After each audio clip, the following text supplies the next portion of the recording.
DMTV Info, votre chaîne d'information en temps réel. La politique, la santé, le sport, les faits de société, la musique, les rumeurs et bien plus encore. Vous découvrirez cela dans notre chaîne DMTV Info.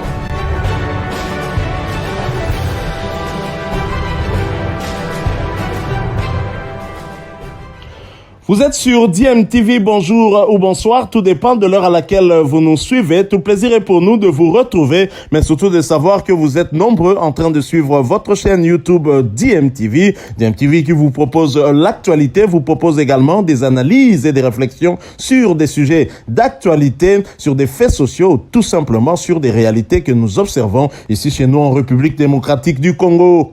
C'est l'heure de notre tour d'horizon. Un tour d'horizon qui nous permet d'échanger avec vous sur l'actualité concernant certains de nos internationaux. Et pour le numéro d'aujourd'hui, nous le débutons par le Portugal. Le Portugal où l'international congolais Chancel Mbemba était buteur avec son équipe le FC Porto. Le défenseur congolais Chancel Mbemba a contribué à la victoire de son club, le FC Porto en déplacement le dimanche 6 février 2022 face à Arouca Club d'un autre international congolais, André Boukia. Victoire 2-0. Et cela pour le compte de la 21e journée du championnat portugais de première division. Les Dragons ont eu droit à un match très serré. En effet, les deux clubs se sont neutralisés pendant les 45 premières minutes, sur le score nul et vierge. Mais, c'est en seconde partie que le FC Porto a fait l'essentiel, en se montrant très décisif. Les coéquipiers du Léopard ont marqué 2 buts coup sur coup. D'abord à la 54e par Vitinha. Et à la 57e par Chancel Mbemba. Et c'est par ce score que les deux équipes se sont séparées. Le FC Porto consolide sa première place après cette victoire avec 59 points en 21 matchs joués. Le défenseur congolais a enchaîné sa 9e rencontre consécutive avec Porto en Liga portugaise cette saison. Ce n'est pas tout, Chancel Mbemba était aussi récompensé par son club. En effet, après son bon match ponctué par un but contre Arouca, Chancel Mbemba a reçu le trophée de MVP de la part de son club, car à l'issue de chaque rencontre, le FC Porto, en parallèle de la Ligue portugaise, décerne également le trophée d'homme du match à ses joueurs. Quittons le Portugal et allons en Espagne voisin où Las Palmas gagne avec l'international congolais Omenuke Mfulu. Las Palmas a pris les 3 points face à Cartagena. Score final 0-2. Omenuke Mfulu titulaire à l'entame du match, a cédé sa place à la 54e minute. Son club est 7e au classement général. Quittons l'Espagne, allons cette fois en Belgique où Théo Bongonda et Genk s'imposent sans trembler. Le KRC Genk de Théo Bongonda réalise une belle opération en s'imposant à domicile face à Zulte Waregem 2-0. De retour de sélection, le néo-international congolais qui avait débuté sur le banc, a effectué son apparition à la 75e minute. Avec 2 matchs en retard, le KRC Genk occupe la 8e place du championnat de Belgique avec 35 points. Quittons la Belgique mais poursuivons ce tour d'horizon en allant cette fois du côté de l'Hexagone, où nous allons parler de plusieurs internationaux congolais qui évoluent en Ligue 1 française. Nous en parlerons après cette courte pause.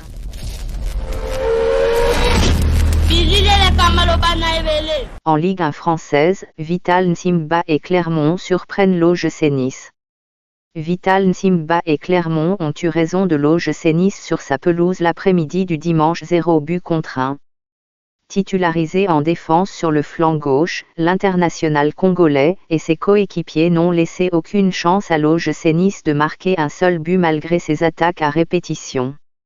Ils ont réussi à arracher un nul à la pause. En seconde période, Vital Nsimba et ses pairs trouvaient la faille à la 77e, Elbassan Rachani réussit à battre le gardien niçois, Boulka, en inscrivant l'unique but de la partie. Les Clermontois ont tenu tête jusqu'à la fin de la rencontre en gardant leur cage inviolée. Cette victoire en déplacement permet à Clermont Foot de totaliser 24 points et de grimper à la 15e position au classement partiel. L'OGC Nice de Christophe Galtier cède sa 2e place au classement à l'OM de Cédric Bakambu. Restons en Ligue 1, où l'international congolais Samuel Mutusami et Nantes ont été défaits par Strasbourg, en déplacement sur la pelouse de Strasbourg, en match de la 23e journée de la Ligue 1 française.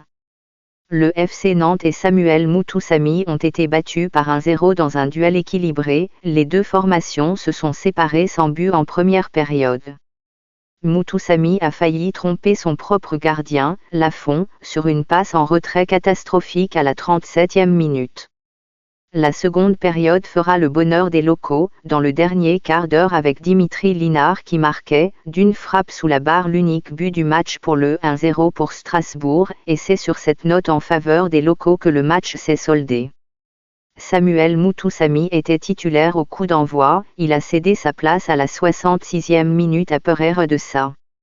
Nantes reste à la 10e position avec 32 points en 23 sorties. Toujours en Ligue 1, le RC Lens et Gaël Kakuta ratent le coche face à Lorient.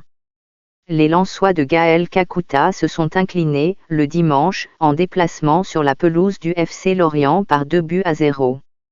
Les bonnes ambitions manifestées au début du championnat s'éloignent de plus en plus des Lensois et la pendule glisse vers le bas. Une domination sans réalisme a caractérisé la première période qu'ont livré Kakuta et ses pairs où ils étaient menés par 1-0, but marqué à la 43e minute, par Sambou Soumano aidé par Armand Lorient. En seconde période, malgré la domination excessive des Lensois avec 68% de possession de balles, ils n'y arrivaient pas. Il prenait même un second but à la 76e minute, but signé par Ibrahima Koné. Une troisième défaite de suite pour Gaël Kakuta et Lens qui quitte le Big Five de la Ligue 1. Il compte 33 points en 23 journées.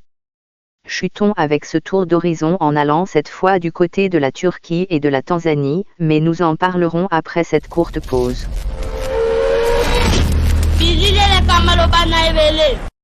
En Turquie, Brita Sombalonga remporte le duel face à Yannick Bolazi. Un choc des extrêmes opposait Rizespor de Yannick Bolazi et Adana Demirspor de Brita Sombalonga s'est disputé le dimanche 6 février.